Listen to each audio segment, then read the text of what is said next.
Narinig mo na ba ang isang kwento na kayang patayuin ang mga balahibo sa iyong braso? Isang kwentong ibinubulong lamang na paulit-ulit mong sinasabing alamat lang ito, pero may maliit na bahagi sa iyo, yung bahaging natatakot pa rin sa dilim na hindi sigurado. Ngayong gabi, pupunta tayo sa isang maliit at tahimik na bayan sa Pilipinas, isang lugar kung saan ang tawanan tuwing fiesta ay kayang patahimikin ng isang nakakatakot na pamahiin. Ito ang kwento ng isang bahay na hindi lang nagtatago ng mga sikreto, nakikilahok din ito sa mga ito. Ang tawag nila rito ay bahay na sumasagot. Sa bayang ito, napapalibutan ng mababait na kapitbahay at makukulay na tradisyon, may nakatayo na isang bahay na iniiwasan ng lahat. Isa itong luma at bulok na estruktura, nakayuko sa bigat ng panahon at nakalimutang mga alaala. Pinag-uusapan ito ng mga tao na may halong kaba at paggalang dahil may nakakabit dito na nakakakilabot na paniniwala. Sabi nila, kapag naging padalos-dalos kang kumatok sa kanyang mga lumang dingding, iniimbitahan mo ang isang sumpa para sa iyo at sa mga mahal mo sa buhay. Hindi ito basta-bastang sabi-sabi, tiyak daw ang kapalit nito, isang madilim na bilang hanggang trahedya. Ang pamahiin ay parang tatlong hakbang na sayaw kasama ang kamalasan.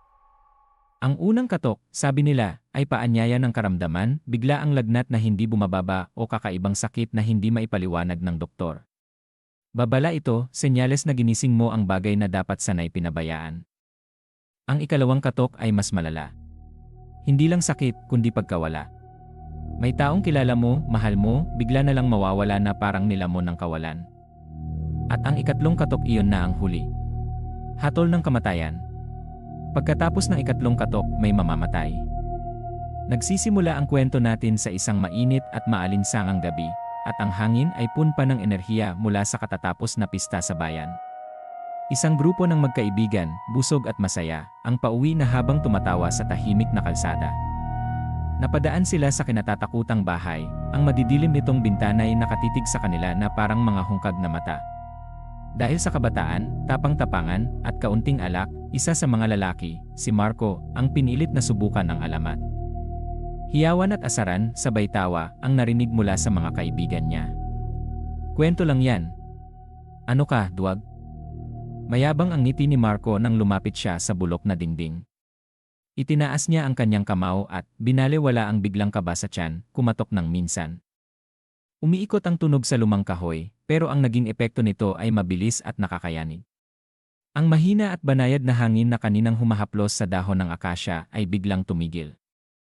Bumagsak ang katahimikan na napakalalim hanggang sa marinig nila ang sarili nilang mabilis na tibok ng puso. May lamig na dumaan sa kanilang balat na walang kinalaman sa panahon. Kahit ramdam na ang takot na gumagapang sa kanyang balat, ayaw umatras ni Marco. Kumutok siya sa ikalawang pagkakataon, mas malakas na ngayon, tila hamon sa katahimikan. Sa pagkakataong ito, hindi katahimikan ang sagot, kundi ingay. Mula sa bawat bakuran at eskinita, nag-iyakan ang mga aso.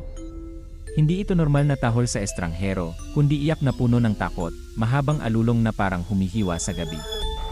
Nakiusap na ang mga kaibigan niya, ang tapang nilang dulot ng alak ay tuluyan ng naglaho. Pero determinado si Marco. Kailangang tapusin niya ito. Itinaas niya ang kamao para sa ikatlo at huling katok.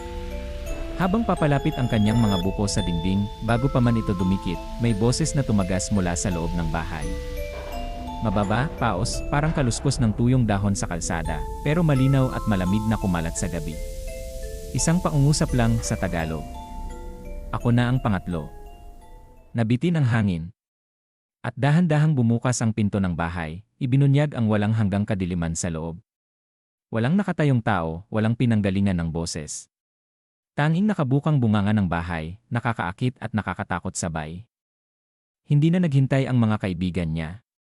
Nagkanya-kanya silang takbo, pasigaw, pauwi, iniwan si Marco na nakatayo, nakapako sa lugar, nilamon ng sindak. Kinabukasan, sumikat ang araw, pero hindi ito nagdala ng ginhawa.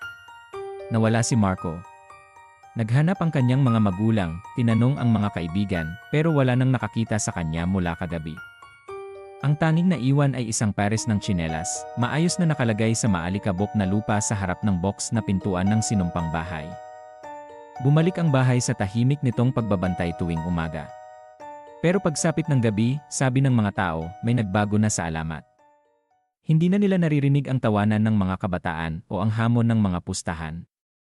Ngayon, sa pinakatahimik na mga gabi, kung makikinig ka ng mabuti may maririnig kang bagong tunog mula sa abandonadong bahay. Mabagal, sinadyang katok. Isang beses.